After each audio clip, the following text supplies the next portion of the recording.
Hello and welcome to Beyond Reproach. This is Stephanie Domingo. I'm Tux Lerzel. And we be drinking and we be swearing. Fuck. Okay. Just figured it was time for a throwback. Yeah, I love it.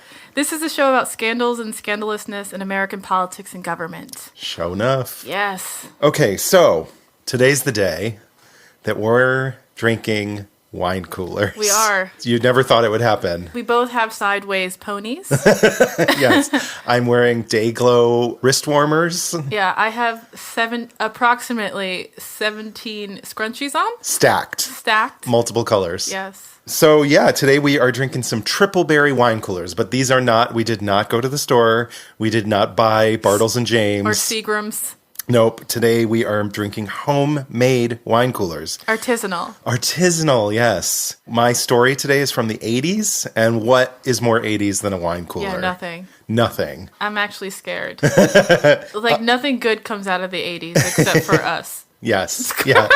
Yeah, I was birthed in the 80s, So originally wine coolers, like when the idea of wine cooler first kind of came about, they were usually made at home. They were made using a light, dry white wine and usually paired with lemon lime soda. So basically it was like a tarted up spritzer, like a white wine spritzer, but with a little extra sugar and flavor in it. But then at the end of the 1970s, a couple of guys from California changed everything. By the early 1980s, wine coolers were being marketed as basically soda for adults. Kind of accurate. Yeah, I mean, it was, yeah. And it has alcohol in it, but it was like roughly the same amount of alcohol as a beer, like 4 to 6%. They came in individual sized, like 12-ounce bottles. So that made it really easy to have them at home. Whereas if you weren't going to make your own, you had to open a whole bottle of wine. And, you know. And then they also had, which was a big deal in the early 80s, they had twist-off caps, which was very convenient. Wow, the future. Yeah.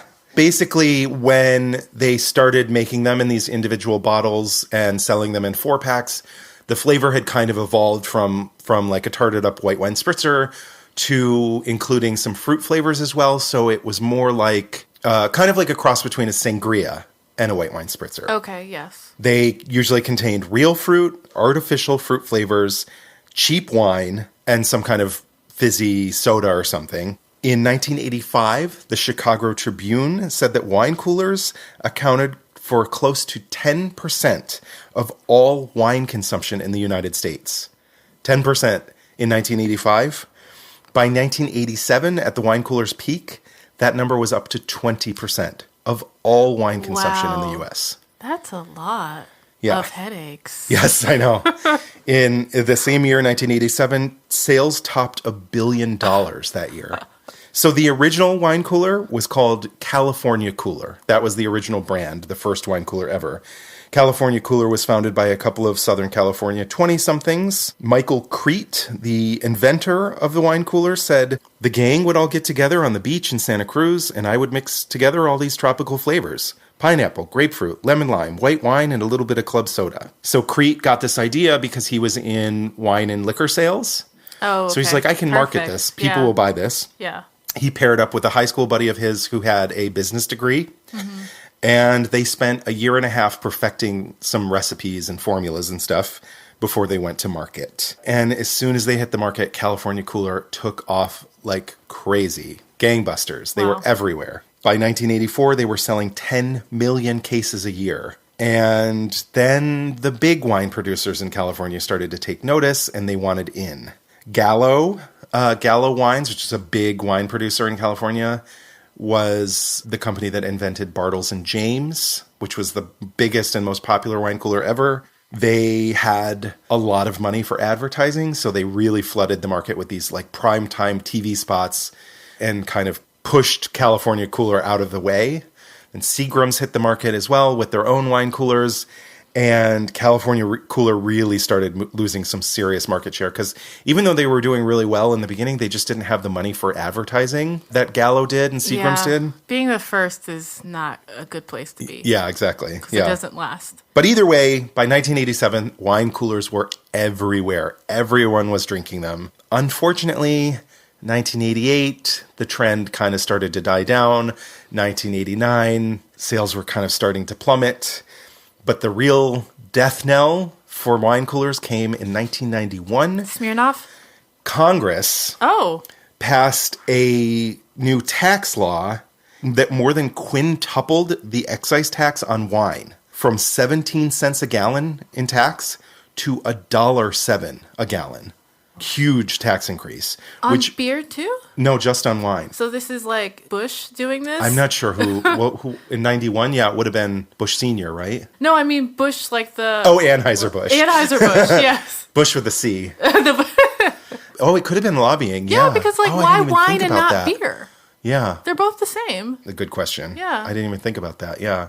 So... This is my next scandal. Right, yeah. The wine cooler, Coors Gate. Yes, yeah, exactly. But so, yeah, they increased this tax on wine, through the roof, and it made wine blending really bad for business. So this is when sweet malt beverages entered the market, like Zima. Zima was the first one, I think. I remember people kikiing about how bad Zima was, but I never... It was a little before our time. Yeah. It was super early 90s. Yeah. But it's basically like a lemony malt beverage. So basically like a Smirnoff Ice, but not quite as sophisticated as a Smirnoff Ice. That's sad. Yeah. When this happened, when the excise tax went up and everybody started doing these malt beverages instead of wine beverages, Bartles and James and Seagram's both started putting out their own malt versions of wine coolers as well. Unfortunately, California Cooler did not survive. So that was the end of California Cooler. R.I.P. So that's the history of wine coolers. If you know anything about me and Stephanie, you'll know that A, we don't really like a cocktail that's too sweet. And B, I like to make a recipe. I need a recipe. I want to share it with y'all. Yeah. We need to put it on our Instagram. So going to the store and buying a 4-pack of Bartles and James doesn't cut the mustard. Absolutely not. Wait, cut the mustard? I don't think that's a phrase. I think I'm mixing two things together. Yeah.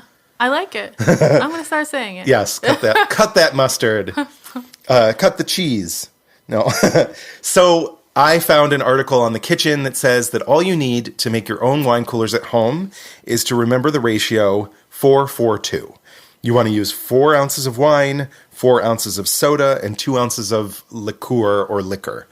So you can make any flavor wine cooler you want as long as you use that ratio. You can use... Oh, I love that. Yeah, you can use a dry wine, you can use a red wine, you can use rosé, whatever, sweet, white Zinfandel, anything you want. You could use club soda, you could use squirt. Ginger ale. Grape soda, orange soda, whatever you want, anything. Orange. And then you could use elderflower liqueur. Campari. Anything. Yeah, Campari. Ooh, yeah, Campari would be great. Right? But because we wanted to go super 80s today, I decided to keep it with that sort of early classic recipe with the dry, light white wine and lemon lime soda.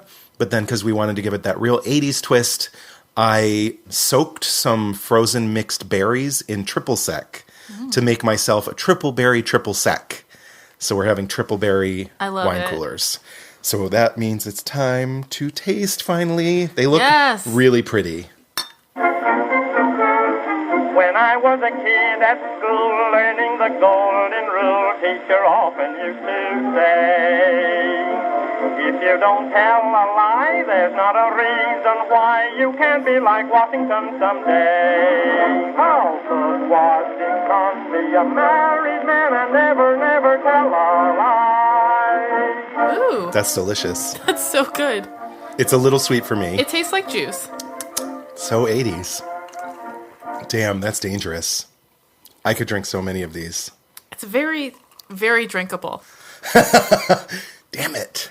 But it's a lower alcohol. Yeah, certainly less alcohol in it than vodka or something. So it's got added liquor to it, but not it's a liqueur. It's no monkey gland. True story. On that note, let me talk about something a little heavier today. Let me take another sip of this. Delicious. Chuck's tried to warn me, and I don't know what it's going to be about, you guys, but I'm scared. The 80s was a bad time. Sure was, yeah. We were doing some terrible stuff. So today, I'm going to be talking about a really awful chapter in our nation's book on police terrorism and violence against black communities and black citizens. So in West Philadelphia, on May 13th, 1985, city police dropped a bomb from a police helicopter onto a row house owned by a black liberation group called MOVE. I'm sure you've heard of this, at least. Yes, I know about how they just blew up that building to get one person. Yeah. It's a little more complicated than I thought it was. When I first saw this story somewhere, I was like, oh, okay, that's fucked up, but I think I know what this is. And I kind of saved it away for later. But once I started researching, there's a lot more to it than what I thought. I think that's every scandal. Every scandal. You think you know what it is, but you have no idea. No clue. Isn't that some tagline from It should be. Okay. It's the tagline from Beyond Reproach, I think. Yeah. So despite the fact that the fire department was on the scene at the time that this bomb was dropped, official orders from the police commissioner were to let the fire burn. And that decision destroyed an entire predominantly black middle-class neighborhood in West Philadelphia. And Philadelphia residents watched in stunned disbelief as 61 homes went up in flames and 11 people were killed. The city of Philadelphia bombed their own people. Yeah. And people don't even know that this happened. I mean, you knew. Yeah. But a lot of people don't realize that this ever happened. I think all black people, not all.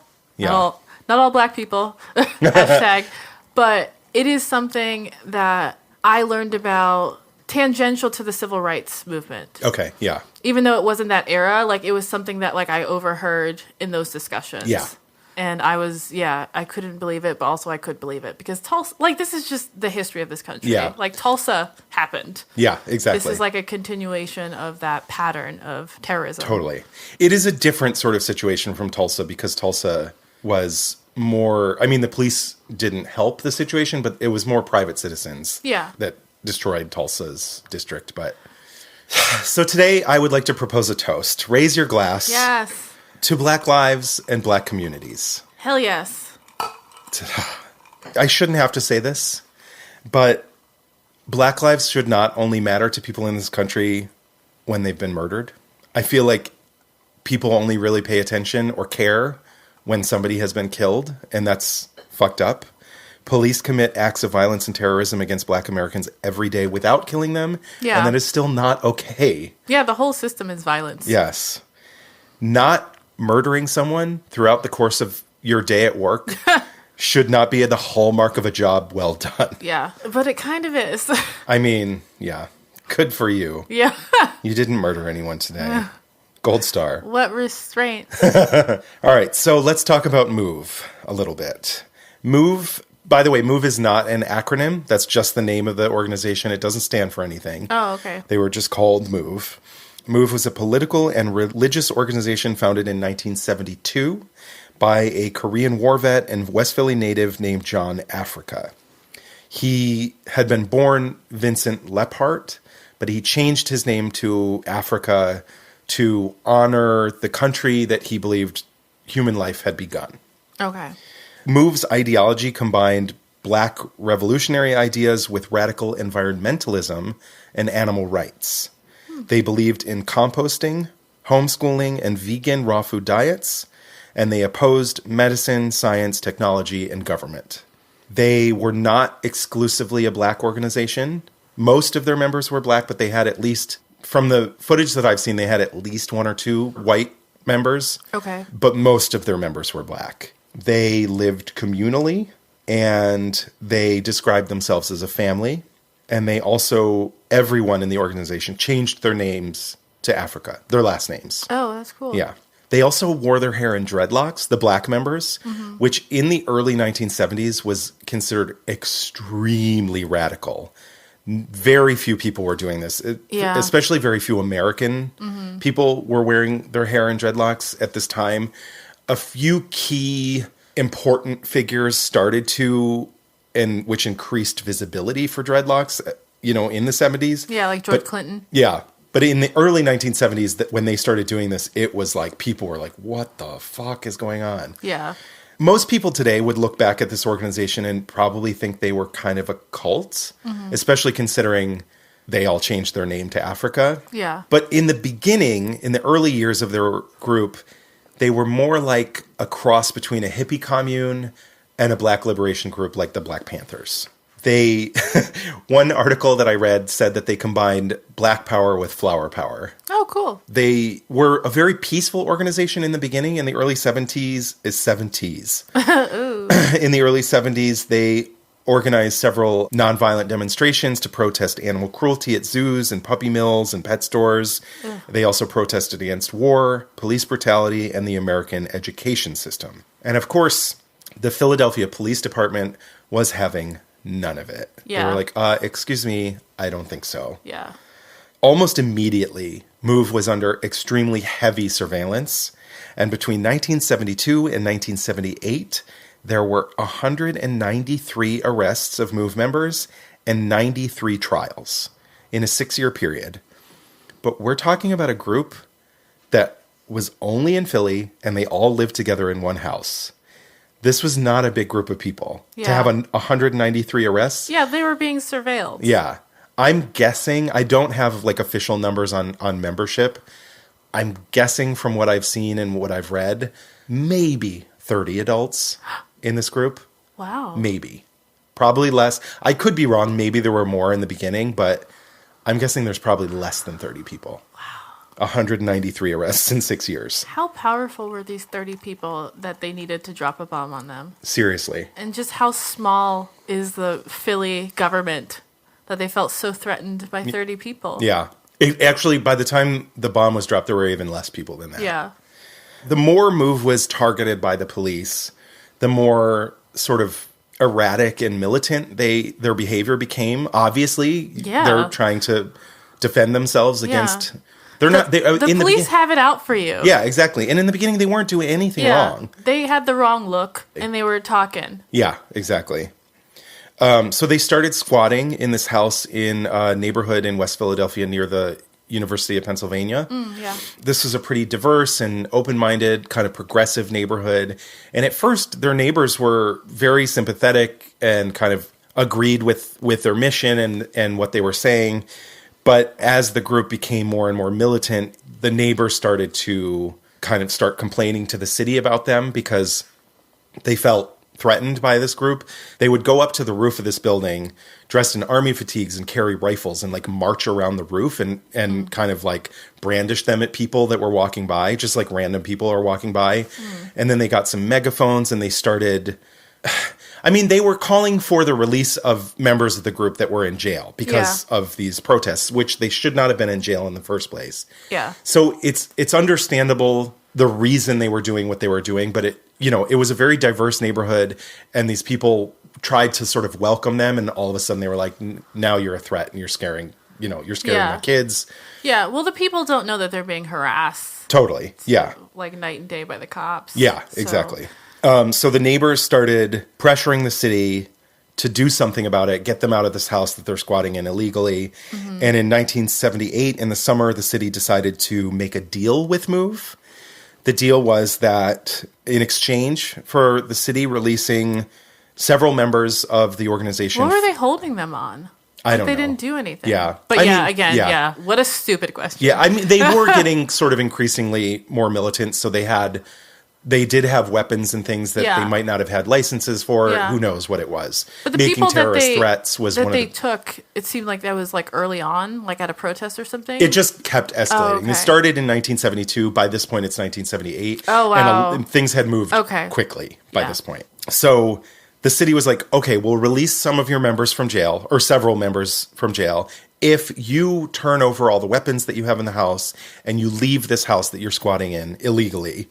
And basically just like go away. MOVE agreed to these terms. The city released the prisoners, and then MOVE didn't do anything. They did not leave the house. They never turned over any weapons. And the city was like, okay, fuck you. Yeah. So the police decided no more Mr. Nice Racist. No. They decided it was time to force them out of this house, whether they liked it or not. And they showed up with water cannons, which were like... basically like fire hoses from a fire truck. Fire hoses? Really? We're bringing that back? Well, to like point at the house to try and like break the windows or something. I'm not sure what the point was. Okay. So they show up with these water cannons and battering rams to try and get them out of the house, break in the house and force them out. There was a standoff because they had weapons in the house. And at some point during the day, a shot was heard coming from the basement, which led to a police shootout between the members of the household and the police. Okay. In the course of the shootout, one officer was shot and killed.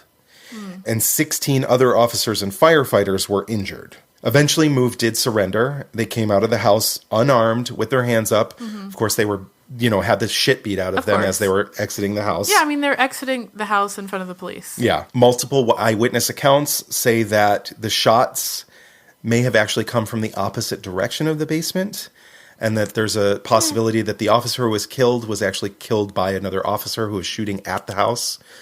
Of course, there's no proof of this, and Move agrees with it. Everyone else disagrees. Yeah. But either way, 2 years later, 9 members of Move were tried. They were called the Move 9, convicted of third-degree murder in the officer's death, and sentenced to life in prison. 9 people. Everyone else in the group was evicted from the house, and the house was demolished, basically to keep them from going back. Like, you can't live here, so we're just going to tear your house down. So at this point, they moved further west into West Philadelphia, into a row home owned by a member's sister at 6221 Osage Avenue.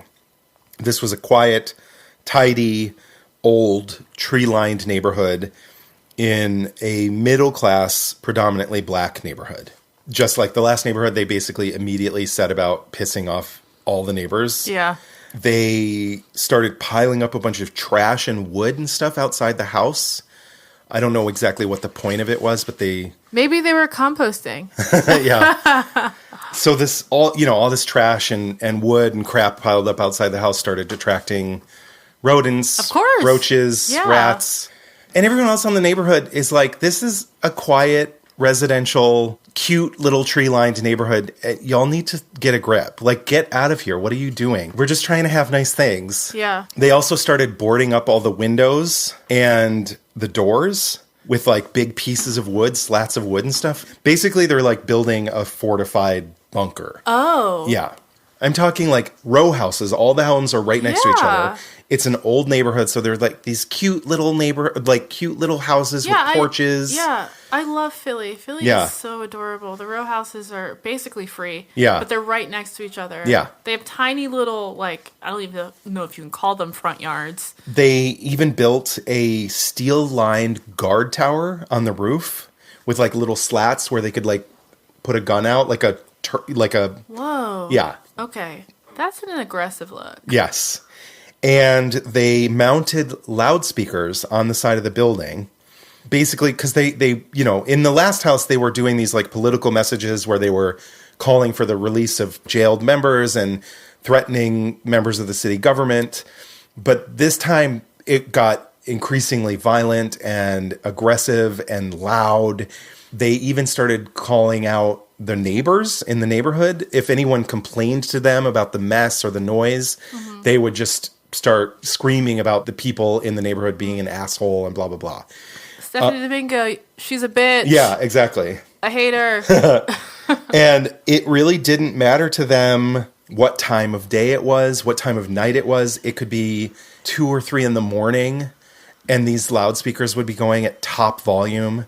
There could be kids playing in the street, and they would be cursing and screaming and ranting. I have a few different clips. This is a blue-collar neighborhood. And any given summer day, you have the children playing in the streets. You have mother maybe sitting on the steps. Neighbors talking to each other. And all of a sudden, on the loudspeaker, you'd hear a voice would come out and say, "You motherfuckers, what the fuck are you doing out here now? Do you know what's going on here? You son of a bitches, you're around here fucking everybody up. What the fuck is going on?" Anything that was vile, they would go into it.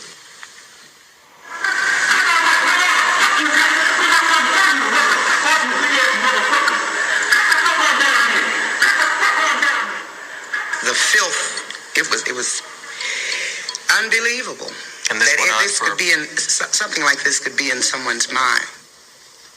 It's one thing to be 2 blocks away and hear it, but to live right next door, full blast in our bedroom. I watched my wife many nights lay there in that bed and cry with nothing else she could do. I think that what we really hoped for was that some kind of way the city would find a way to deal with this situation. So by this point, this would be like the early 80s, probably like 82, 83. So this has almost been a year? They lived on Osage Avenue for about 3 years before the city finally did something about it. By this point, there was a new mayor in Philadelphia. Philly had elected Wilson Goode, who was the first black mayor in Philadelphia's history. Okay. At first, he said that he wanted to avoid confrontation with the group. He said it was better, quote, to have dirt and some smell than to have blood. Yeah. But eventually, you know, like I said, they were on Osage Avenue for 3 years, and the neighbors got to a point where they just could not take it anymore. Yeah. And they were complaining to the city constantly and calling the police constantly. So finally, Mayor Goode decided it was time to give the order to evict, move from this house on Osage Avenue. I don't know why it took that long, but... It's a black neighborhood, so they don't care. There we go. Yeah. They don't care. Okay. What a stupid question. When the mayor issued the order to evict them, the police also issued arrest warrants for 4 of the members in the house. They were alleging parole violations, illegal possession of firearms, and making terrorist threats. So, obviously, because of what had happened in the last house they were in, the police knew that there was going to be a standoff and that they weren't going to leave the house quietly or easily. So they decided this time around they were going to evacuate the neighborhood in advance of trying to get them out of the home, just to make sure there were no unintentional injuries of neighbors or whatever, and the neighbors wouldn't be there to see what was going on. So on May 12th, 1985, which was actually Mother's Day, they evacuated the entire neighborhood. And they told the residents of the neighborhood... Don't like that. That's not a good sign. Yeah. It's like no witnesses. Uh-huh. But the first black anything, the first woman, like they have to be over and beyond aggressive. Yeah. Or they're seen as weak. Yeah. You know? So they basically told all the residents in the neighborhood, go ahead and grab like some clothes, a change of clothes, grab your toothbrushes or whatever. You're going to be home in 24 hours. But so you don't need a lot of stuff. Just grab what you'll need for the next 24 hours. Of course, on Mother's Day, the evacuation has been slow. People had plans for today. A few had decided that they'd stay and not evacuate, but police have now apparently advised those people that they think it's best that they leave. I hope that it's resolved quickly and have all confidence that the mayor is going to be doing the right thing. I wouldn't mind staying myself, you see, but I was told to leave because you don't know what the extent of this is going to be, you know? What do you think? I think, believe it or not, I think you'll have to kill all of them. And neighbors have been told by police not to return to their homes for 24 hours. That's 10 o'clock tomorrow night. Now, what will happen between now and then remains to be seen, Charles. And Casey, some of the neighbors, as they were leaving, said to me that as they were leaving the neighborhood, the move people were sitting out in front of the move house, the children in hand. Perhaps that was a subtle or not so subtle indication of what's happening here. They didn't have to do this on Mother's Day. Seriously. Why is it on Mother's Day? That's gross. It doesn't make any sense. You're Black just, people don't care about their mothers, don't you know? You're just hearing the footage, but like watching it, I wish I could have the thing turned around so you could see the people. It's like little old ladies with walkers trying to get out of their homes. Nobody really knew exactly how many people were in the house at this point. Several members were in jail. Those 9 other members were in prison for the murder of the police officer. So like 8 people? They were guessing 6 adults. Okay. 6 adults and as many as 12 children. But they weren't exactly sure. Either way, the police promised the mayor that there would not be any gunfire this time, that there wouldn't be a shootout because, you know, there's kids and there's not that many people there. So guess how many police officers showed up the next morning to evict them? Every single one. Over 500. That sounds about right. Yes, for 6 adults. Yeah, that sounds about right. Early morning, May 13th, 1985, the day after Mother's Day, more than 500 police officers surrounded the move house. You don't want anyone to see that. Seriously, yeah. They were equipped with flak jackets, tear gas, smoke grenades, SWAT gear, 50 and 60 caliber machine guns, an anti-tank machine gun, and several water cannons on fire trucks. There's not going to be a shootout, though. They promised the mayor. That's why they brought all those machine guns. Yeah, and all those people. It's just going to be real peaceful, like. So at 5:35... We just don't want the neighbors to see all this peace that's about to be up in here. So at 5:35 a.m., the police announced over a megaphone that they had arrest warrants and that everyone from Move had 15 minutes to surrender and exit the house. At 5:30 a.m., they're like, you got to get out of here in 15 minutes or that's it. The police commissioner read a long speech over the loudspeaker. Do we have this speech? I have the beginning of it. I don't have the whole speech. I'm excited. The speech started with, attention Move. This is America. You have to abide by the laws of the United States. Oh, that's so good. Like, what? Oh, man. I love it. Girl. Go on. Yeah. So no one came out of the house. The 15 minutes came and went. Nobody came out. Surprise, surprise. And when no one came out, the police immediately started their attack with tear gas, smoke grenades, and water cannons at this little tiny house. At some point that day, gunfire broke out. Surprise. No one is exactly clear who fired the first shot. The police say that it was the Move house. The Move people say that it was the police. But either way, the shootout lasted for 90 minutes. And in the course of 90 minutes, 500 plus police officers fired 10,000 rounds of ammunition. Oh my God. 10,000 rounds at this tiny little row house with 6 adults in it and as many as 12 children, to their knowledge. In fact, the only reason they stopped firing at the house is they ran out of bullets and had to call the police academy to send more. Wow. Meanwhile, SWAT teams had gone into the neighboring row houses and they were trying to blast holes through the walls of the houses so that they could get into the Move house. You know, like if they came into my house and were trying to get into the house next door, basically, through the wall. Yeah, through the wall. The neighbors didn't know any of this was happening. This was not what they were told. Of course. They were told... But that's why they were moved. Yes, exactly. Yeah. Because if they told them, like, hey, we're going to blast holes in your walls to get them, they'd be like, fuck out of here. Absolutely not. I'm not going anywhere. Yeah. Also, it's Mother's Day, so fuck you. Yeah, yeah. That plan didn't work. They didn't get through. This just kept going on all day. Gunshots and smoke grenades and tear gas filled the streets. People were everywhere. Like at the edges of the block, they had police lines. Of course. There were news cameras and just bystanders everywhere, but they had to keep moving people back because the tear gas kept getting thicker and thicker throughout the day. And then there was gunfire, so they just kept pushing the barriers back. Like, how are people supposed to come out when there's all this... Exactly. All Seriously. these bullets flying. Yeah. So you're just going to step want out. Us to come out to our death? And exactly. Be riddled with bullets? Like, and then you're surprised that they don't? Yeah. The house is being blasted with gunfire, but obviously the houses on either side are also completely being shot up and down. Wow. And, you know, this is going on all day. The cops can't get inside. The Move people are obviously not coming out at this point. So finally, Mayor Good gives a press conference and he says he tells reporters he wanted to, quote, seize control of the house by any means possible.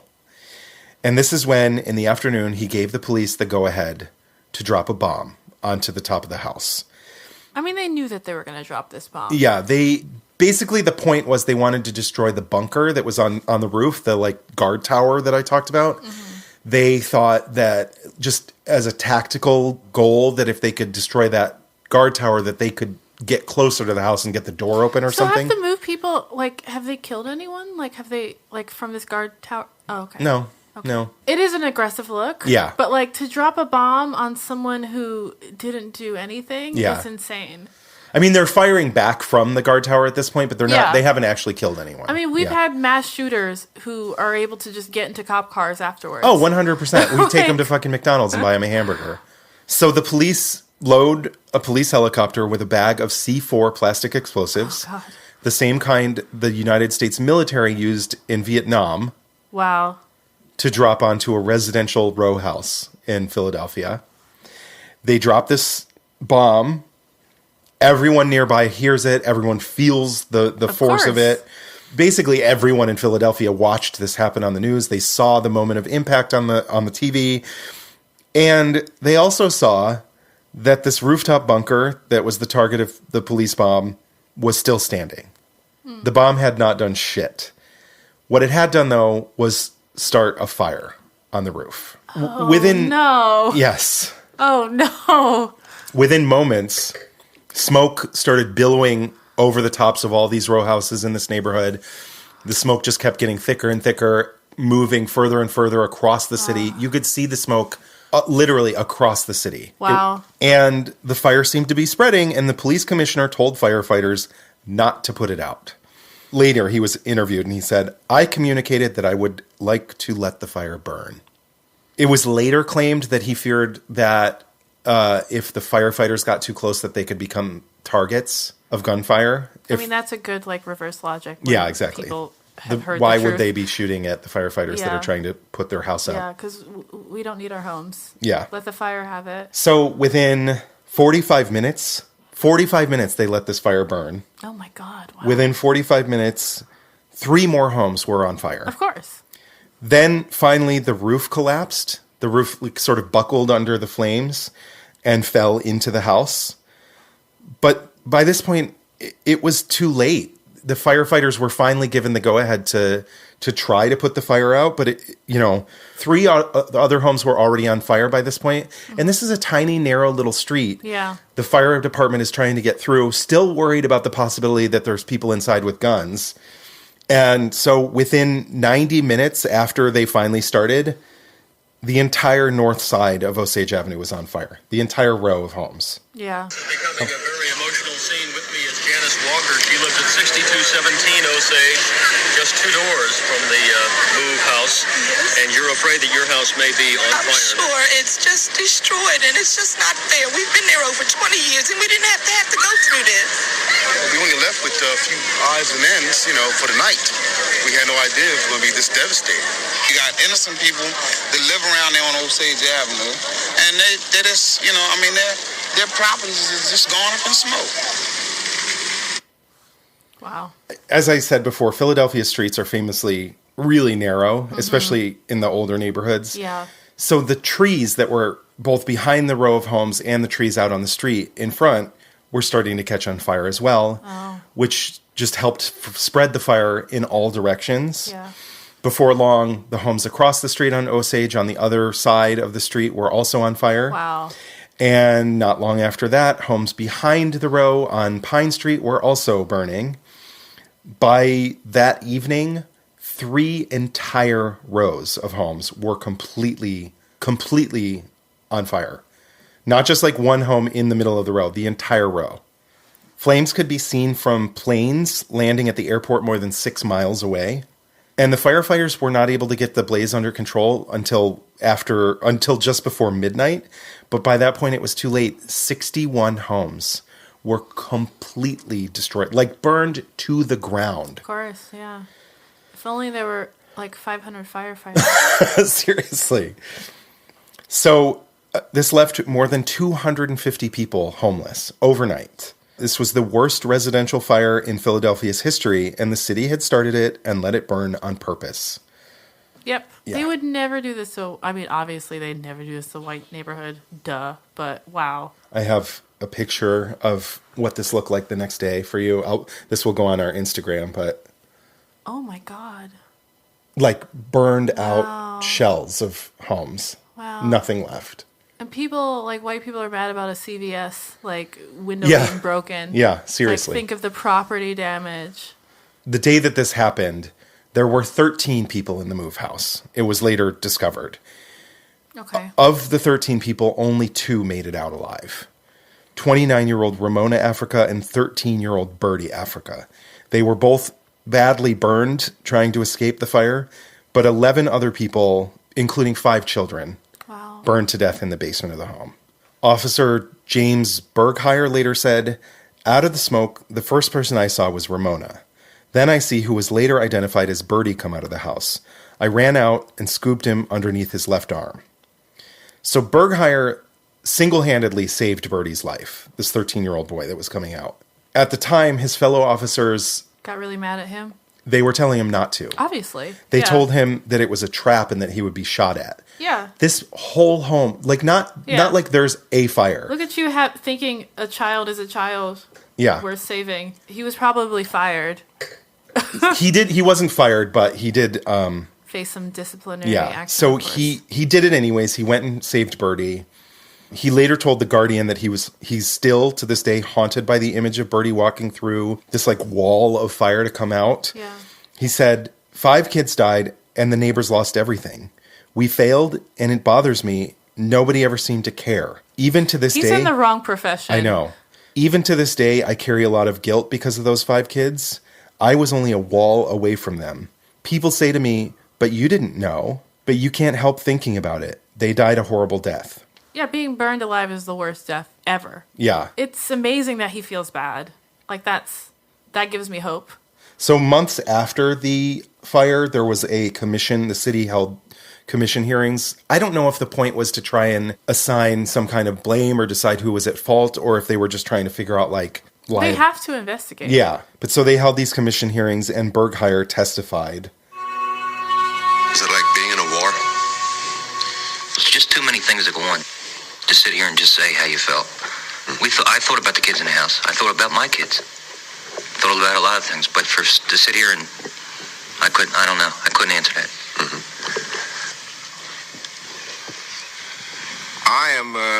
I've been sitting here listening for many days, and I've read scores of pages of reports and testimony, and it has all of it, very depressing and very discouraging, except what I've read about Officer Bergheyer and what I've heard from Officer Bergheyer. And if there's any hope in this whole sorry situation, it's because of that officer, and I want to thank him. Yeah, seriously. Thank you, sir. There is one police officer with empathy. Out of 500, over 500. But that's like, to me, that's good. I would think there would be none. Well, so after his testimony that he gave during this commission hearing, he went back to work and found the words rat, N-word lover written in his locker. Yeah. And in 1987, he was diagnosed with PTSD and left the police force. And now the good ones always leave. Yeah. The ones that remain are the worst humans on the planet. It's so fucked up. But there was one, and he suffered greatly for it. Mm-hmm. But I hope he found a better career because he doesn't belong with them. Yeah, he struggled a lot. I read a lot about what happened to him. I kind of took it out of my outline, but he couldn't find a job. He ended up working at a bar. He worked as a janitor. His wife left him. Wow. Eventually, his though, life he was did ruined. Yeah, he did kind of pull it. He now works for a nonprofit and he's remarried, so things are better now. But he gave this interview.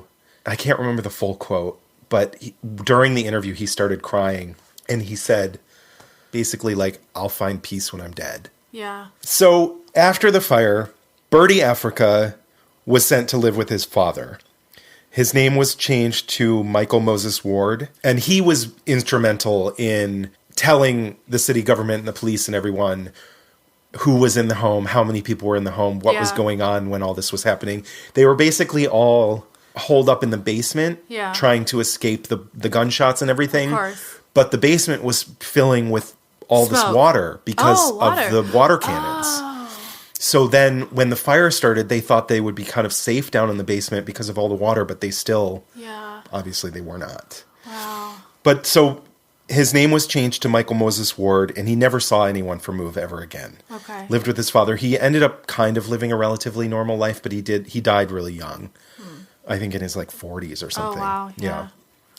Ramona Africa was arrested, charged with riot and conspiracy, and spent the next 7 years in prison. Mayor Good repeatedly took responsibility. He said, as mayor of the city, I accept full and total responsibility. But he went on to say, there was no way to avoid it. No way to extract ourselves from that situation except by armed confrontation. The police commissioner who was involved resigned a few months later, but sort of blamed the mayor and kind of made it sound like he was forced out. There were 2 grand jury investigations, a civil suit, and this commission report that cited the bombing as reckless, ill-conceived, and hastily approved. But with all of that, no one was ever criminally charged for what happened that day. Of course not. And there's this never is even... America. Yeah, You I know. can shoot people in their sleep. Yeah, there's never even been a formal apology from the city. Okay, you can shoot black people in their sleep. Yes, exactly, yeah. Oh, Yeah, it's a lot. It's a lot, yeah. So obviously, it's tragic that this happened and that there were children and that people died in this horrific Yeah, way. this community was destroyed. Yeah, well, that's exactly it. I think that really what the most fucked up part of the story is what happened to these poor neighbors in this neighborhood, that they went to the city asking for help. Yeah. And the next thing they knew, they had lost everything overnight. Yeah. They didn't say, like, hey, can you drop a bomb on our neighbors? And burn down our just, whole like, neighborhood, please. Burn down 6 blocks. Could you do that for us? A neighbor who, he didn't live on Osage, but he lived really close nearby, later said, people don't know what they did to these houses. These people were out here crying. They lost their great-grandparents' pictures. Yeah. And stuff they couldn't replace. Yeah. One lady that lived over there, she lost her mind. She lost her mind. Of course. They put her in a home. Yeah. So after the fire, the Philadelphia Redevelopment Authority took the properties, the burned out properties, by eminent domain.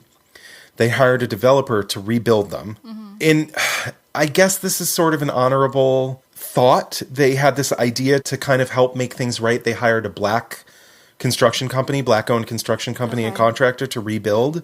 But they couldn't find one, a black-owned construction company that had any experience of a project of this scale. Okay. But they hired him anyways. Okay. A year later...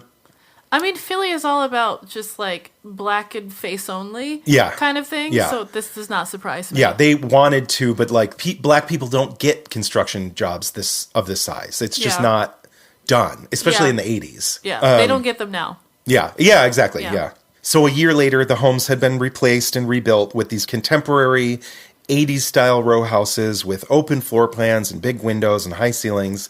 And the neighbors Was there, were... like, insurance money? Like, did people I don't know what people got. I did find out that in 2000... When the city burns down your house, you don't get anything? I couldn't find anything. I Stop looked it. and looked and looked. Stop it. In 2005, 20 years later, there was a settlement. They got like $12.8 million from the city. But not until 2005. And I don't know if there was something else, but I really... No! I wanted to find this, and I looked and looked and looked and couldn't find so what they just received. destroyed the lives of a community. Wow. I could be wrong. There might have been something, but I read countless articles looking for this and couldn't find it. Wow. I knew you were going to ask that. Obviously, because I just assumed. Yeah. I'm like, this is a stupid question, but I'm going to ask it anyways. The homes were replaced. The neighbors are thrilled to finally get their lives back and move back into these homes. They're like, we can have our life back on our nice, quiet, family-oriented little neighborhood by the park. But before long, it became clear that the construction was cheap, shoddy, and rushed. Because these buildings are historic. Yeah. Like, they're so solid. There's a reason why they couldn't break through the wall. Yeah, exactly. Because it was strong. Yeah. It was built to last until you drop a bomb on it and let the fire burn. One resident said, the first winter, we had maybe 20 some odd roof leaks. Oh, no. Then it went downhill from there. Oh, no. The electrical wiring was faulty. The plumbing was bad. The ceilings drooped. The city was paying for repairs, but before long it became clear that the houses needed more work than they were even worth. So by the early 2000s, the city decided they were going to offer a buyout instead of continuing to pay for repairs on these homes. That's one way to get them out of the community. Yeah. They offered everyone in the neighborhood that was still there $150,000 for each home. That's nothing. That's $0. I think that was actually high for that neighborhood at the time. The trauma of no, I know, losing obviously. everything. Yeah. And then living in some shitty house.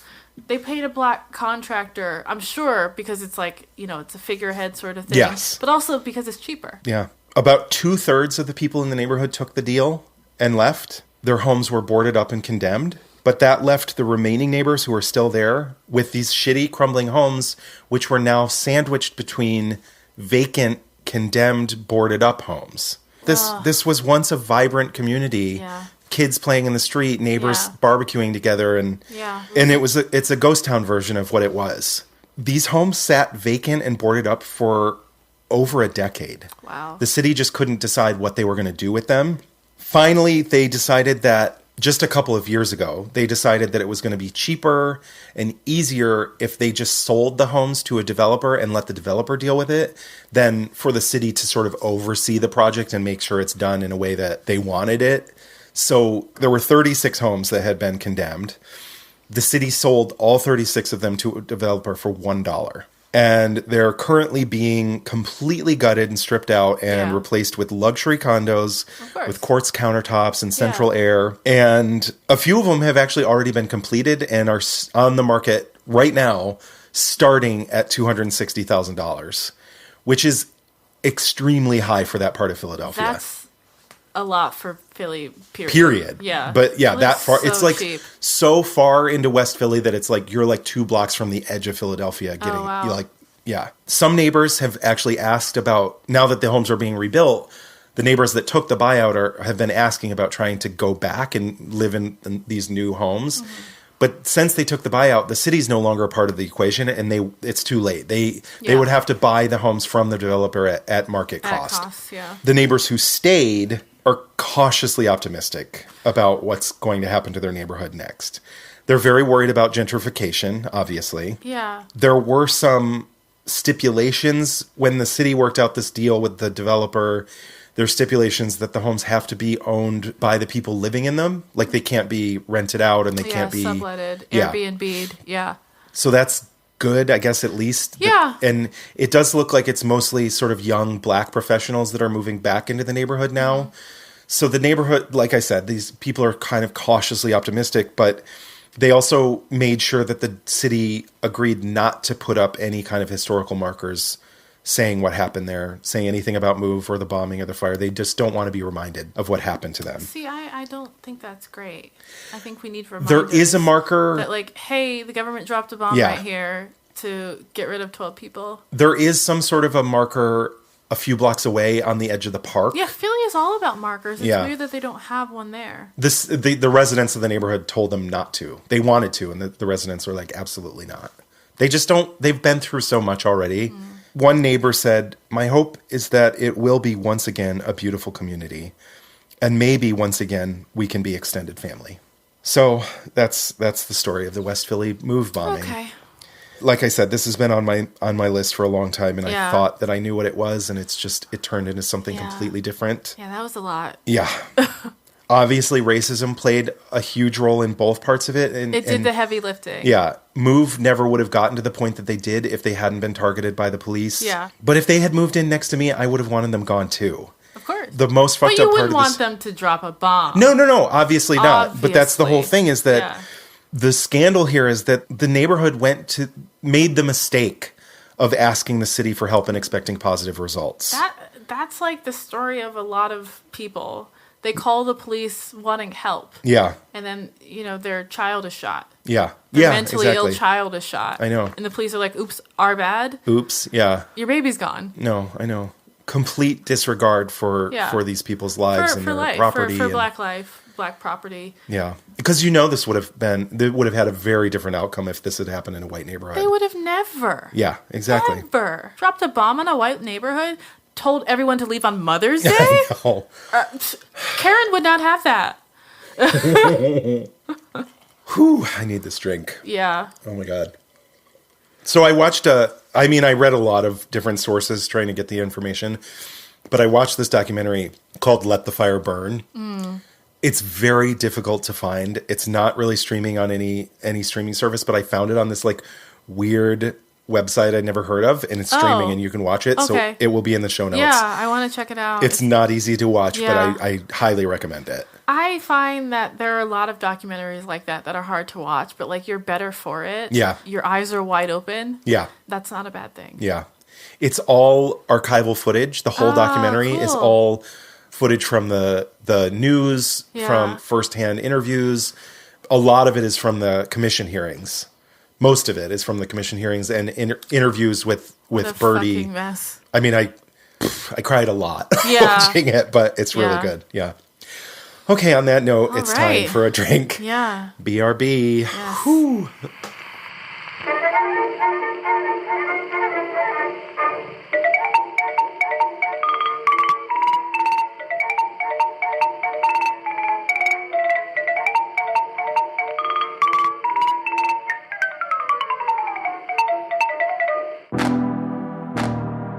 like love? Do you like love? Then you might like More Than a Crush. I'm Kim Berry. And I'm Marion Bolognese. We're the hosts of More Than a Crush podcast. Each week, we pick a theme and share a story. We also have interviews and share your love stories. So tune in. It may be rotten out there, but it's feel good in here. More Than a Crush podcast. Listen on Spotify, Apple, or your favorite podcast directory. Bye. Bye.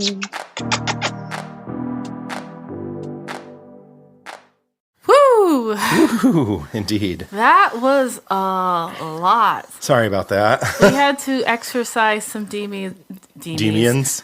Some Demians with some music. Yeah. I wanted to hear Quad City DJs, but I was overruled. Oh, we put on Delight instead, yeah.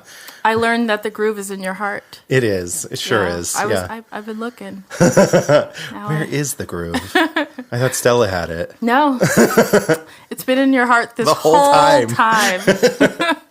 It's like when that call comes from inside the house. Yes, exactly. Oh, wow. My story is lighter. Thank the Lord. But again, it's not hard to be much lighter than that. Anything is lighter than that. My story is very seasonal. Ooh. So November is Native American Indian Heritage Month. Oh. It's also the month of Thanksgiving. How on earth do we reconcile these two things? Yeah, why are those... Maybe we start by telling the truth? No. My scandal this episode is the invention of Thanksgiving. Ooh. Yes. As much as I hate Christopher Columbus, well, that's not Thanksgiving. No. But that's Columbus Day. Pilgrims. Yes. Puritans. I hate the Puritans. Yeah, they're not. And what they've done to this country. They're not great. I hate the Puritans. I love Thanksgiving. But it's just because I like food. I love a food holiday. So in school, we learned that the Pilgrims sailed from England in 1620, fleeing religious persecution. They arrived here months later. I think they got here in December. And they barely survived their first winter, but with the help of Squanto and the friendly Wampanoag Nation, they learned how to fish, to hunt, to... You just put a fish under a stalk of corn and you're good to go, right? That's all you need to do. They learned how to... Basically, they learned how to plant corn and squash and just generally thrive in this new world. Ooh. Yes. So the first Thanksgiving in 1621 was held to celebrate this harvest with the local tribe that made it all possible. The Pilgrims, they were incredibly thankful, so thankful that they sat down to dinner with the Wampanoags in interracial harmony for 3 days for this, this giant feast featuring some dry-ass turkey. I know you love turkey. I like the way I prepare turkey. But also what they were eating was not what we think of as turkey. They were eating wild turkey. So they have this big 3-day feast. A good time was had by all before things quietly took their natural course. The American colonies, they expanded. The Indians gave up their land and just faded from history, right? That was it. They were just like, oh, you guys are here now? Okay, we'll leave. Goodbye. Bye. Everything's great. Well, that's the gist of the story that I got. Almost none of that is true. I'm not surprised. Researching this story, I was so excited because I'm like, it's a story that everyone knows and everyone knows is bullshit, but I did not know the levels. It's remarkable. I mean, I knew it was clearly whitewashed. Fantastical. Yeah. Yes. So I read an article in the failing New York Times called Everything You Learned About Thanksgiving is Wrong. Ooh. Turns out everything we learned about Thanksgiving is wrong, y'all. Everything. So the headline was correct. Yes. Yes. It wasn't clickbait. So let's raise our glass in toast to massacres, myths, and the making of our beloved November holiday. Cheers. Yes, I'm about to be raining all up on your Thanksgiving Day parade. Sorry. Also, cheers. Can I still have pumpkin pie, though? Of course. I just love pie. Who doesn't love pie? I mean, turkey is fine. It's definitely the least fun part of the meal. Yeah, so before I jump into my scandal, I actually do want to talk about the food. What do you think was on the menu at the first Thanksgiving? Well, this theoretical on what we consider, first Thanksgiving that doesn't exist. On what we consider American soil, yeah. I mean, if it was all food that was native to the U.S., they could have had corn. They could have had squash. There wouldn't have been pies. What did they have for like protein? Yeah, no, there wouldn't Probably be pies. venison, maybe wild turkey. I'm guessing probably venison is the most likely thing on the table. So you are 0 for 0. Oh, So fish? close. Alligator, Alligator? turtle, shark, oysters, catfish. Okay. This was a trick question. We are not talking about the very first Thanksgiving, the one in Florida in 1565. Okay. We're not talking about the one near the Texas border in 1598 or the one in Maine in 1607. We're not talking about the one in Virginia in 1619. We're talking about the one in Massachusetts in 1621. They had alligator in Massachusetts? No, the first Thanksgiving was in Florida. Oh, I see what you're saying. Oh, okay. I see. I get Yes. it now. Okay, that's why I was very confused. Yeah. I get it now. You should be confused because we were taught that was the first Thanksgiving, and it most certainly was not. Yeah. There were many. Yeah. Maybe I'll spend the next Novembers doing all the other ones. Yeah. So, do we know what was on that one in Massachusetts on the table? They do suspect there was like a wild turkey situation, but there was no pie, there was no sweet potato because that was still really indigenous to the South America. South America, yeah.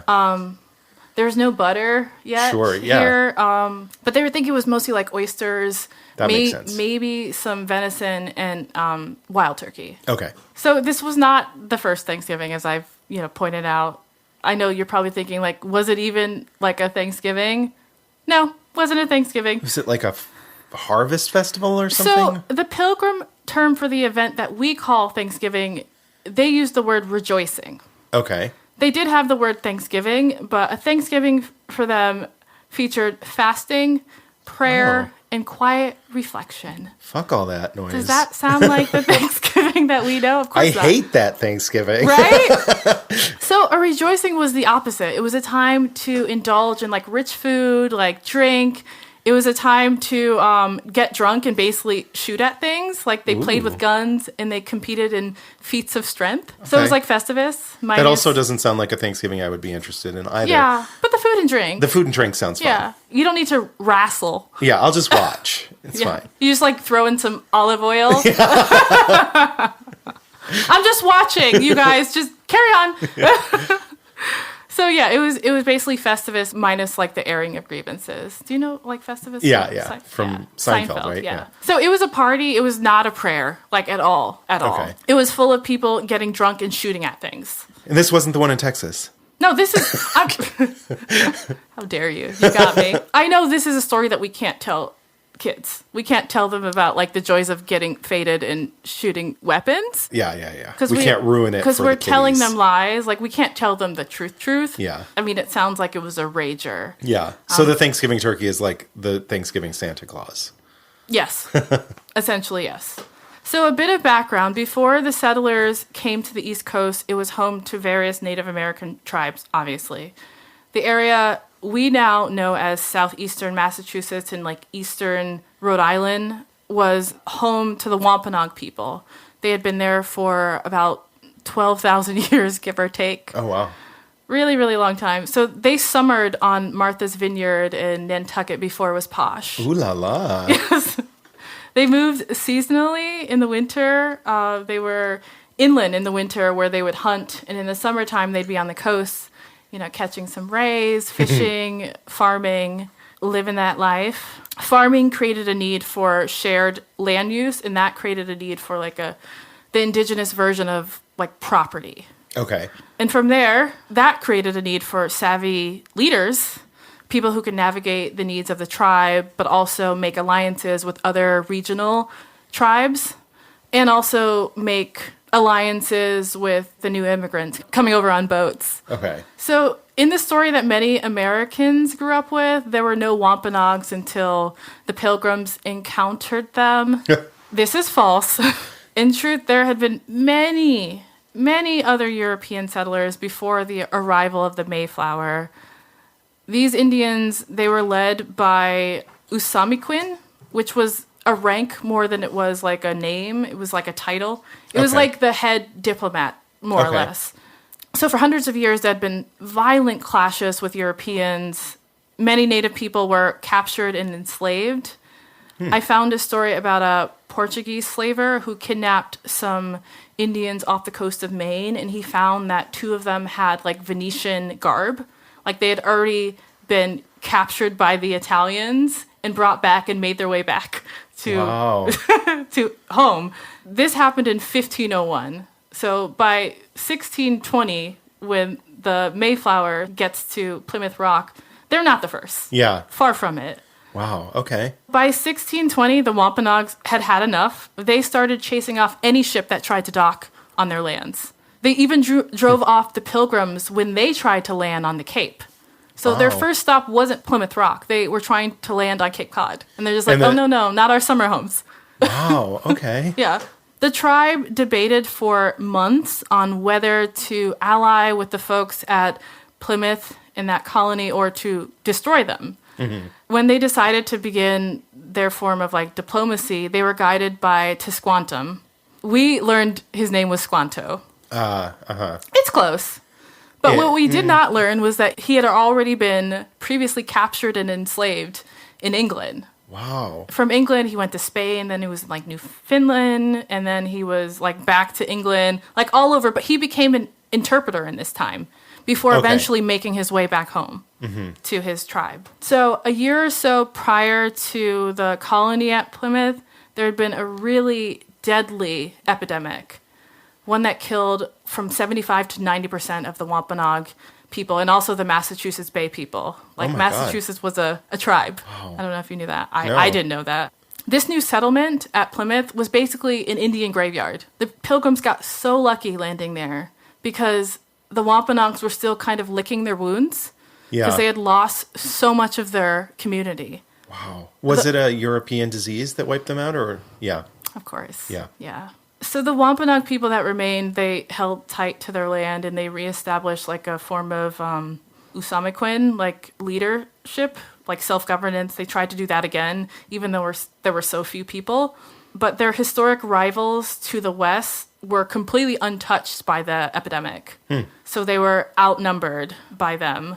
After much debate, Usamequin, which is like their leader, he decided not to crush the kind of pathetic Pilgrims. Big mistake. Yeah. Huge. Because the colony had seen a lot of loss. Like half of the people from the Mayflower died. Okay. So they were kind of like, they knew what loss was like. And they're just like, okay, we can ally with them. Yeah, okay. And they will protect us a little bit from these rivals, the Narragansetts, I think. I'm sure I'm butchering these names. I listened to a few I feel like videos. I know how that's pronounced in like an American... Something like that. I think now we would say Narragansett. I'm sure that's not how is supposed to be pronounced. Yeah. So after much debate, they decided to just ally with them. And you're like, first mistake. Yeah. So that spring, they established a mutual defense alliance with the colony at Plymouth. Okay. We were taught that the Pilgrims extended a warm invitation to their new Indian allies and neighbors. Sure, yeah. Nope. You're not surprised by that. This, too, was a cornucopia full of lies. The Wampanoags showed up uninvited to the harvest feast. Oh. And it was not simply like 4 or 5 of them, because in photos we see like just like a sprinkling of brown. They outnumbered the Pilgrims 2-1. Wow. Usamequin, he arrived with 90 of his strongest men. And the colony at Plymouth was less than 50. Wow. Yeah. Okay. The natives, they came not to enjoy some like fantasy post-racial feast with their new friends. They came because they heard gunfire and screaming. Oh, screaming? Yeah, because they were having those like feasts of strength. They came to their aid. So they arrived with an army because they honor treaties. Sure. Yeah, they came to defend them. Wow. So they arrive and the Pilgrims are so confused because they're drunk and they're just like, why are we surrounded by brown faces, basically? So it seems like it took a while for people to like sober up and for the Pilgrims to know that they weren't under threat. Sure, yeah. Because they kind of were just very suspicious of anything that Indians did. Yeah, I mean, they saw as like a sign of aggression. So after some time, both sides realized that no one was hurt. Yeah. They were just like shooting guns and screaming and having a good time, and like no one was trying to hurt each other. Okay. They then awkwardly spent the next 3 days together. Weird. And these are the facts of the 1621 event that we call Thanksgiving. Yeah. This is what happened at this rejoicing. So no real like century-long ritual came from this event because it was awkward and weird. Yeah. Like no one wanted to really remember this. It was just like this thing that happened. But New Englanders, they did celebrate Thanksgivings usually twice a year in the spring and in the fall. Okay. But it was the real Thanksgiving. It was like the fasting and the quiet reflection Thanksgivings. No, thank you. But these Thanksgivings, they always followed a really bloody battle where they overpowered the natives. Okay. So that's when they would quietly give thanks. Gross. I know. So much for thanking your neighbors for all of their help. Wow. Okay. Yeah. Oh, us. I know. Pilgrims, they did the colonizer thing. They leaned on Indians to give up their land through quote unquote sales driven by debt, politics, threat, and violence. Sales. Mm-hmm. They played this game of like divide and conquer. They'd be like, he said that he agrees to sell his land. Don't you agree with him? Like just causing division within the tribe. That's how you win. They considered Indians their inferiors, so they're just like, whatever. Like, we're just going to lie to them and steal their shit. So Usamakwen's son, who the English called King Philip, I don't know why. Weird. I should have looked into it. It was really, really weird. But King Philip, he formed a resistance because he was just really tired of all the fuck shit, basically. Yeah. Despite the really bad odds, like, there's no way that he was going to win. By 1670, the immigrant population had ballooned to 7,000 people. Holy shit. Which was twice the natives. Wow. Yeah. And they had guns. Exactly. Wow. But all the cheating, stealing, and abuse eventually drove the Wampanoags into conflict that we refer to as King Philip's War. Okay. And it ended when Plymouth men mounted the head of Usamakwen's son on a pike, where it remained for 2 decades. During this time, his dismembered and unburied body just lie decomposing in a cage. What the fuck? For all to see, super neighborly. And these are like the pious, good, godly pilgrims. So in truth, massacres, disease, and tribal politics are what really shaped the Pilgrim-Indian alliance at the root of our, the holiday that we call Thanksgiving. But the myth of this Thanksgiving covered up the fact that King Philip's War was caused by us. Mm-hmm. It was caused by our relentless seizure of land. We pushed them to this. And it kind of covers up the consequence, like the fact that we broke up the Wampanoags into 2 tribes. And we broke all the other native alliances in the area. And it ended with all of that. And then, the colonists giving thanks. Mess. Mess, yeah. Mess. So, like most colonial wars, this was one giant slave expedition. Ah. Yeah. Shocking, right? Wow. Yeah, I'm not shocked by that, but I guess I never even really considered that. Yeah, same. So, the Wampanoags, they were judged as criminals and sold into bondage, which kind of foreshadowed the 13th Amendment. Good Lord. Like, you're free unless you're a criminal. But your skin makes you a criminal. Yeah, it's illegal to breathe if you have brown skin. Yeah, basically. So during the next 2 centuries, New England Indians suffered indentured servitude, convict labor, debt peonage, which also often resulted in the enslavement of debtors' children as well. Oh, good God. Yeah, so once slavery is outlawed, you gotta rebrand it anew. Mm-hmm. Them are the rules. Them's the rules, yeah. Thanksgiving's like pilgrim pageants. They suggest that like good-hearted, noble settlers arrived from pious England with their, tea and crumpet. But in reality, they came from a land that delighted in displaying severed heads on spikes for 20 years. I mean, good times. And just letting bodies like rot in cages for all to see. But I thought only savages did that. It's okay because you're doing it to a savage. I missed that footnote. Oh, yeah. I know how to do do those mental gymnastics. I see that. So limber. Yeah. It's just in my genes. Yeah. Oh, no. Throwback to last episode. Wow. So this Thanksgiving fairy tale that we celebrate today was birthed much later, centuries later, actually. in an effort to lay this foundation of this like fantastical American community, like founders, basically. So in 1941, the Reverend, his name is Alexander Young, he's the nobody. He's just like a reverend who published something once. Yeah. He published a story that linked three things. The 1621 rejoicing, the tradition of like autumnal harvest festivals, and the word Thanksgiving. Okay. And that was all. That was enough to just make it a thing. It was like a throwaway comment and a footnote, but people picked it up and they ran with it, and history was made. People just started calling rejoicings, like autumn festivals, Thanksgiving. Good times. Isn't that just so classic? Yeah. I think that the understanding that I had of it, the way that I sort of learned it, which I'm sure was totally incorrect, Yes. was that they sort of like brought them back in the 40s as a way to sort of like celebrate New England heritage. I'm getting there, yes. You're close to what happened. New England had been celebrating rejoicings as Thanksgivings, just like regionally. Okay. And I think a few states had it as like a state holiday. Okay. But it was after this, because he's the one who like pulled it all together. Okay. Yeah, that makes sense. So a few decades later, Sarah Hale. Do you know who Sarah Hale is? That sounds familiar, but I can't think of it. She's of Mary Had a Little Lamb fame. Okay.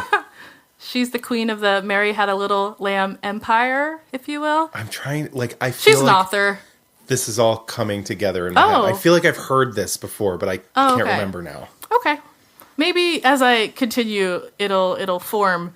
She suggested to President Lincoln that the country needed a day of unity and remembrance to counter the trauma of the Civil War.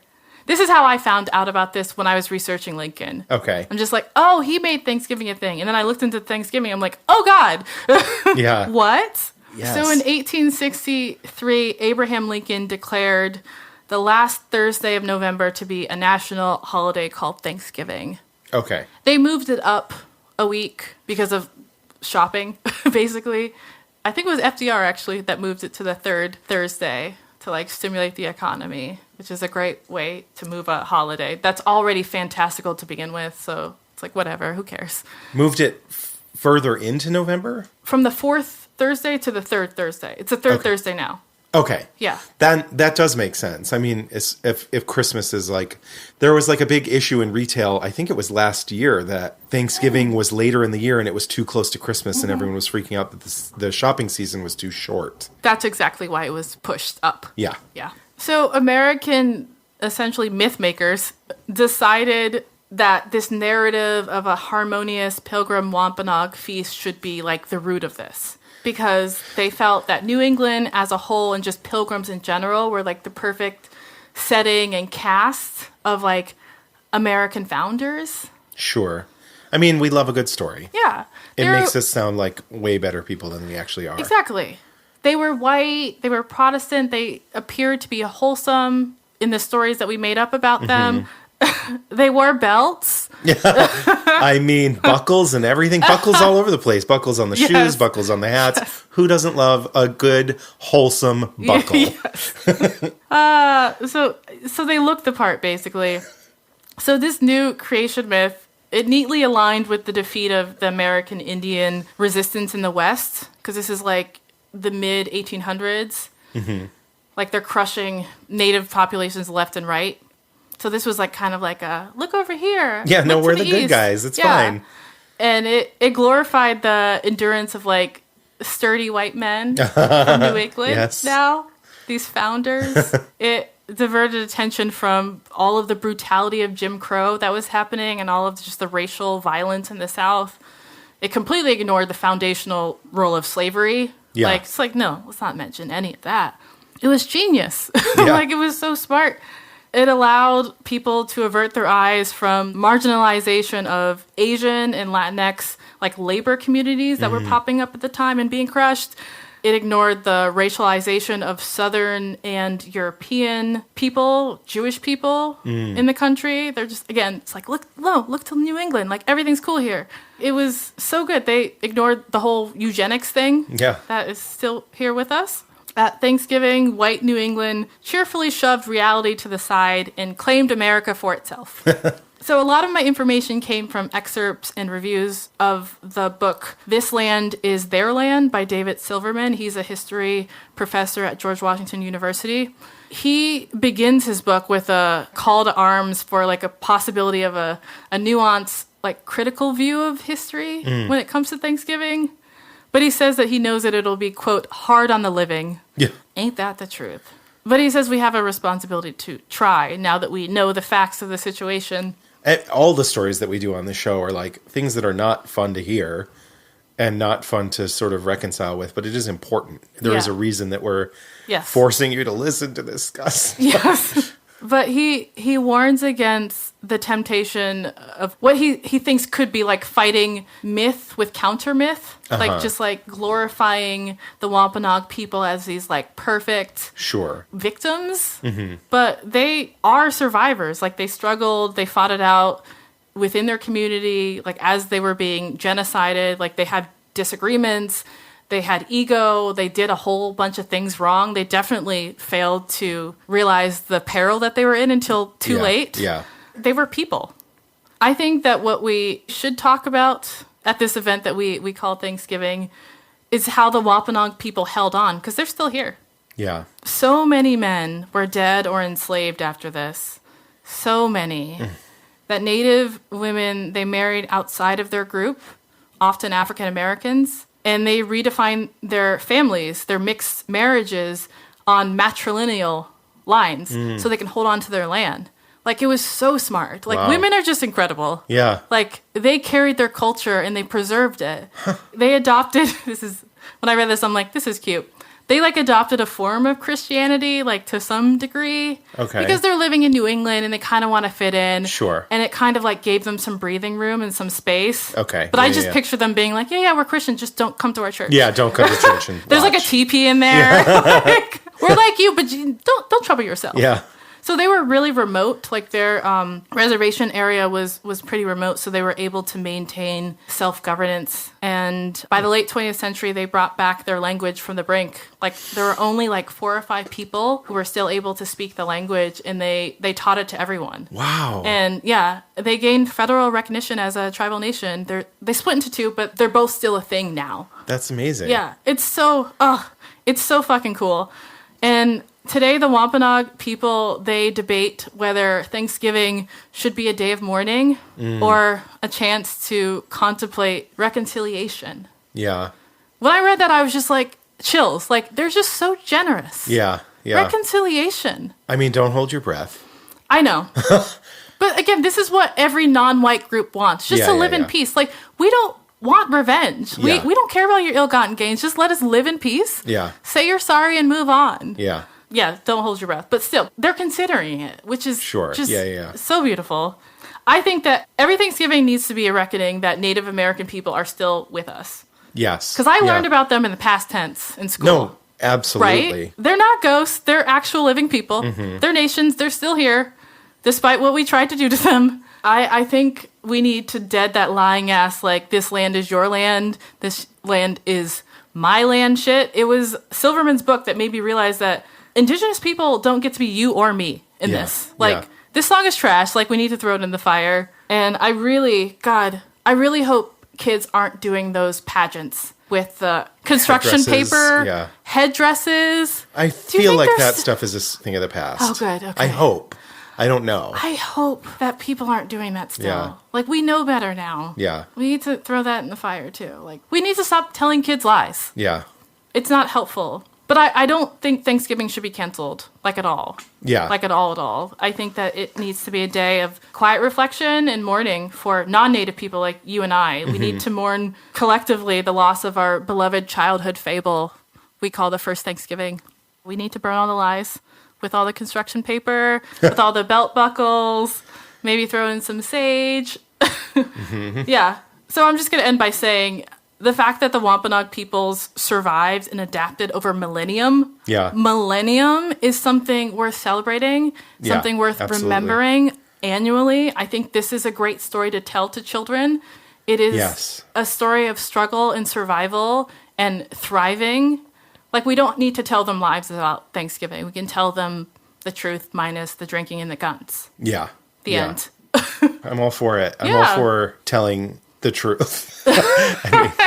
Controversial opinion. Yeah. Telling the truth. I know. But it's not a bad story. Yeah. You can tell bits and pieces of it without Yeah. telling the violence. Yeah, you don't to need children. to tell about the severed head. We can leave that out. Oh my goodness. You know that song, This Land Is Our Land, is... Fucking garbage. Go on. It's a socialist anthem. It's not... Is it? It was written by Woody Guthrie. Oh, I don't know who that is. He's like a big hippie. Oh, It was okay. like a... Okay. It's not like an American patriotic song in the way that people have co-opted it. It was meant to be like, this land belongs to everyone. I do get that. Yeah. But it's like, still, indigenous people don't get to be either. Absolutely. So Yeah, he yeah. was still thinking about them He was in a past white man that wrote the tense. song. Yeah. But it's not what people think it is either. Okay. That is good to know. And it's funny. It's actually ironic that it's become this sort of like capitalist American theme song that's exactly the opposite of what it was supposed to be. And I think, like, doesn't Bruce Springsteen, like, Born in the USA, isn't that still, like, the right has tried to co-opt that song, but it's really about, like, socialism and, like, being, like, a poor working class person in New Jersey. I'm not surprised by shitty, awful people co-opting anything. I think Springsteen, like, sued, maybe it was, like, the Bush campaign for, like, Okay. using his song. They're like, oh, no. Yeah, No, absolutely girl. not. Good for him. Yeah. Did you know any of that about Thanksgiving? I knew little bits and bobs. I'd forgotten some of the stuff I mean, you knew it was lies because Yes. everyone knows, like, saying that should not blow anyone's wig off. I did know the part about, what was her name? Sarah Hale? Sarah Hale, yeah. I did know about her, but I'd forgotten about it. But I knew there was some kind of story of a woman kind of like bringing it back from somewhere else. I think that I learned this on the MSG podcast, Masters of Social Gastronomy. They do an episode on Thanksgiving, mostly focusing on food history. Okay. Because that's what the Yeah, show is yeah, about. of course. But talking about like the introduction of certain foods throughout the years and why certain foods became traditional. But they do talk about like what would have been eaten at probably the first Massachusetts Thanksgiving. Yeah. If you're somebody that loves food history and Thanksgiving in the same way that I do, it's a fascinating episode. Yeah, I need to listen to it. I like that you tied Thanksgiving into that episode for November because my story was just... You know what you did with your story. I did it. Yeah. Well, thank you for telling that. Yeah. I like that. I appreciate that story a lot. I really enjoyed Yeah, that. I thought it's good balance. Yeah. I knew that Thanksgiving was horrible, lying bullshit, but I didn't know the levels. Yeah. I did not know that it wasn't the first. I didn't know that it wasn't even at Thanksgiving. Like, I didn't know that the Indians weren't invited. That is such a weird detail. Crazy, right? That they just showed up to like help them, and They they're heard like, no, we just gunfire. drunk. Yeah, no, we're crazy rednecks, basically. Yeah, we're just shooting guns into the air and screaming for no reason because it's fun.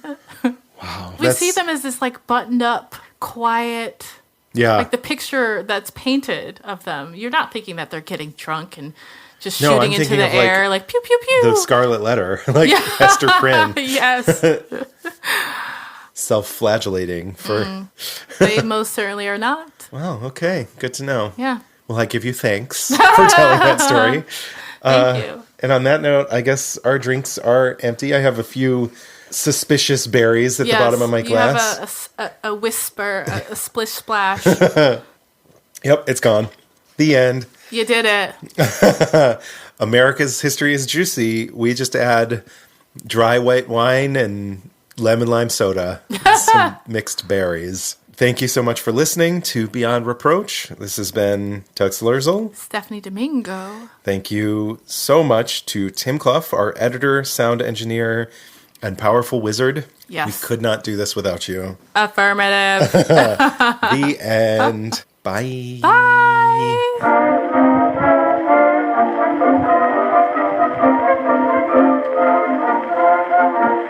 Beyond Reproach is proudly recorded in Bushwick, Brooklyn. New episodes are released the first and third Monday of every month. Please note that we are not historians. We are just a couple of drunks who never shut up and love history. Full list of all source information can be found in the show notes on our website. Please take a moment to rate, review, and subscribe. Written reviews are especially important. If you like us, please do one of two things.